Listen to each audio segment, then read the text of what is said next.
Hello friends, welcome to the channel, and if it's your first time here, you're welcome. And to my Polish friend Zech. Today I'm checking out why Poland is quietly becoming Europe's next superpower. Wow. Okay, let's see what they have here. This is the classic stereotype of Poland. A grey, poor, post-communist country with nothing to offer but cheap, unqualified labor. But this stereotype is no longer true, and Poland of today looks more like this. In the past 30 years, Poland went through an incredible transformation, growing more than any other economy in Europe, and faster than Asian tigers like Singapore, South Korea, or Taiwan. Today, Poland is emerging as a major technological hub. The Polish economy might overtake the UK by 2030, and after years of suffering from a massive brain drain, highly skilled Poles are now coming back home. And it goes way beyond the economy, as Poland is building one of the most powerful militaries in Europe, and quickly becoming one of the most influential European countries. As all of these changes continue to pick up pace, it's getting impossible to ignore Poland's growing importance. But there is still one thing that could destroy the entire Polish miracle. A threat not from the outside, but from within. So how did Poland manage to become Europe's biggest success story? Why is it doing so much better than everyone else? And what is the challenge threatening to end everything that it has achieved? Good question. This is the rise of Poland. But first, a word from the sponsor of this video, Blinkist. Right now on Blinkist, I'm reading On War by Karl von Clausewitz, probably the most influential book on military strategy in modern history. It's a book that I wanted to read for a long time, but I never really managed to get to it because, well, it's 700 pages long and not exactly an easy read. And that's why Blinkist is so useful. Blinkist is a service that helps you find the most valuable books and podcasts and understand their key ideas in bite-sized pieces of content so that it doesn't take more than 15 minutes. They have over 6,500 titles available to read or listen to as audiobooks. And now they have a new feature called Blinkist Spaces that allows you to create your own space where you can add, share, and recommend titles from the Blinkist library, all in one place, including with people who don't have Blinkist subscription. Right now, you can get 25% off Blinkist annual premium and start your 7-day free trial by clicking here. So thanks Blinkist for sponsoring, check the link below to subscribe, and now back to the video. But to understand why Poland's transformation is such a big deal, we need to understand where it started from. In the 20th century, after becoming the first country to be invaded by Nazi Germany and losing 20% of its population in World War II, Poland became part of the Eastern Bloc, as one of the Soviet-controlled satellite states. Like in the rest of the Eastern Bloc, the 40 years of communism were times of deep economic isolation, stagnation, and overall hopelessness. Poland had to import the Soviet system of centrally planned economy, where state owned almost everything. Private businesses were mostly non-existent, and since they were basically a Soviet colony, the Polish economy was subservient to interests of the Soviet Union, and forced to make, buy, and sell whatever Moscow wanted it to, whether it made economic sense or not. As a result, the centrally planned economy was deeply dysfunctional and mismanaged, crippled by constant shortages of basic goods and lack of resources. When the communist regimes of Eastern Europe finally fell in 1989 and Poland became free and independent, it emerged from behind the Iron Curtain as one of the poorest countries in Europe, with highly dysfunctional infrastructure and public services, and with basically no experience with capitalism and participating in a global economy. The average salary was 10 times lower than in Germany, and the country was struggling with hyperinflation. In other words, it wasn't a country you would bet on to become a major success. But skip 30 years ahead into the future, and that's exactly what happened. So, how did Poland do it?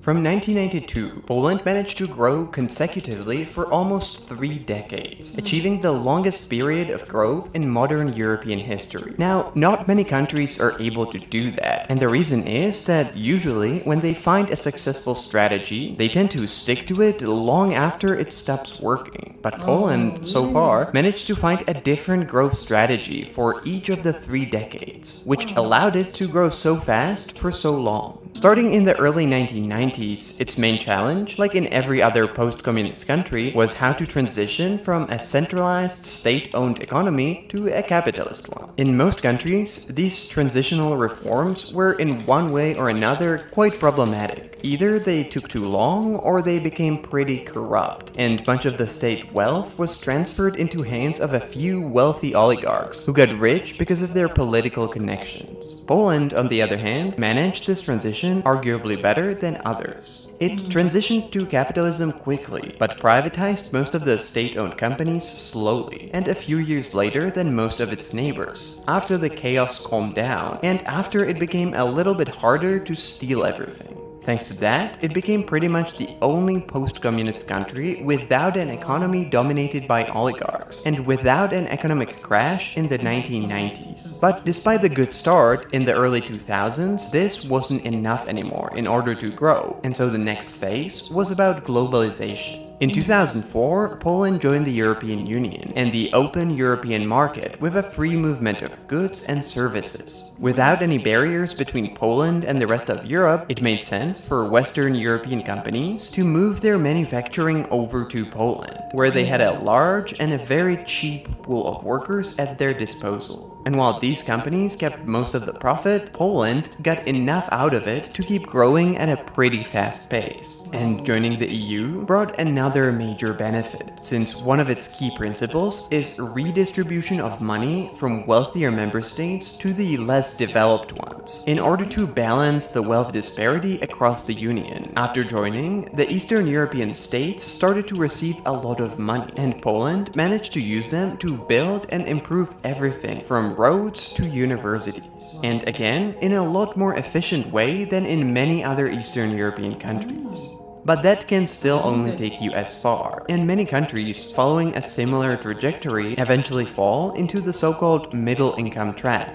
If your economy is based on providing cheap labor for foreign companies, you can only grow to a certain level. And if you can't offer anything else apart from that, and you don't have any major companies of your own, you're stuck.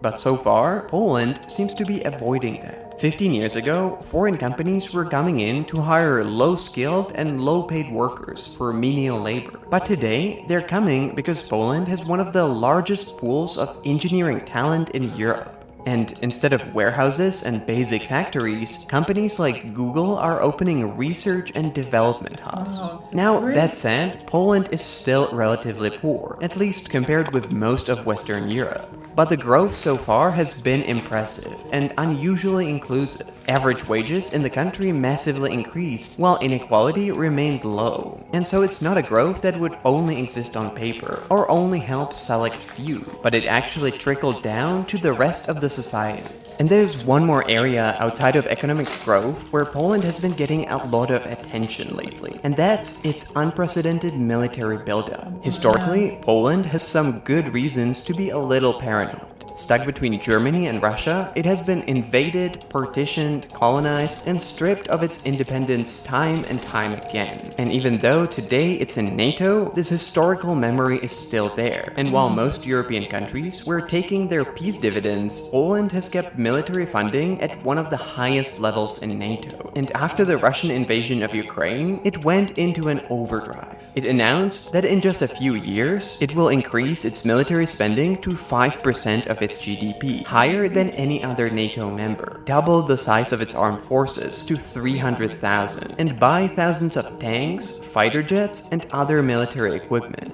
And before the end of the decade, Poland plans to have the most powerful ground forces in Europe, in what would be one of the most ambitious military buildups in modern European history. Now, that being said, what Poland has achieved so far is impressive, and what it plans to achieve even more so. But it's yet to be seen if all that will actually happen. Despite its successes, there are some significant risks that could kill the entire Polish miracle, and not everyone is so bullish on Poland's future. For a long time, demography has been considered the #1 threat, as around 500,000 people have left the country in the last 30 years. But now it looks like Poland managed to reverse this trend. In recent years, it has seen a reverse brain drain, as Poles and people with Polish heritage heritage living abroad have started coming back to the country. And since the country took in over 1.5 million Ukrainian refugees, the demographic trends are looking much better. And so there are really two major risks. First, while the growth has been impressive, Poland has not actually avoided the middle-income trap completely. So far, it's still massively reliant on foreign investments, and although tech centers are being opened in Warsaw, they are set up by foreign companies, rather than by Polish ones. And while that brings jobs and growth, once again, there is a limit to how high you can grow, since most of the profits will always end up leaving the country in the end. In order to break into the big leagues, you need your own domestic giants in sectors with high added value, and Poland doesn't have that, or at least not yet. But the far bigger risk is of a completely different nature, and it concerns a part of the Polish story that we haven't touched on yet. The thing is that Poland is a deeply divided country, so much that we can almost talk about two different Polands. One liberal and progressive, and the other deeply conservative and religious. Like in the US, the two Polands are finding it increasingly difficult to coexist together, and surveys show that both sides are highly suspicious of each other, intolerant to opposing views, and increasingly refusing to compromise. And for years, the current conservative government has been criticized by the liberal opposition for supposedly bending the rules in order to stay in power. And it has had a growing beef with the European Union that's threatening to cut Poland off from EU funds as a punishment for not upholding the rule of law. And the thing is that whatever side you cheer for, the end result is bad for both, and for Poland in general. The country needs both parts of the population to coexist and work together, and it needs the EU if it wants to be truly successful. And if it doesn't manage to do that, the Polish miracle will be over soon, before it has really started. Wow. Wow. Seeing Poland grow from nothing to something. Man, it's great. So much improvement from Poland. This is so beautiful. Beautiful to watch their growing economy. Then they just had, I think they had a lot of factories where people can come to do their factory work. But as time goes on, they set to grow in the economy and tech, improve their infrastructures, the road, the school, everything. And this actually attracts investors into the country. This is so beautiful. This is wonderful to see how Poland started and how the changes that have occurred during the years. This is amazing. So amazing.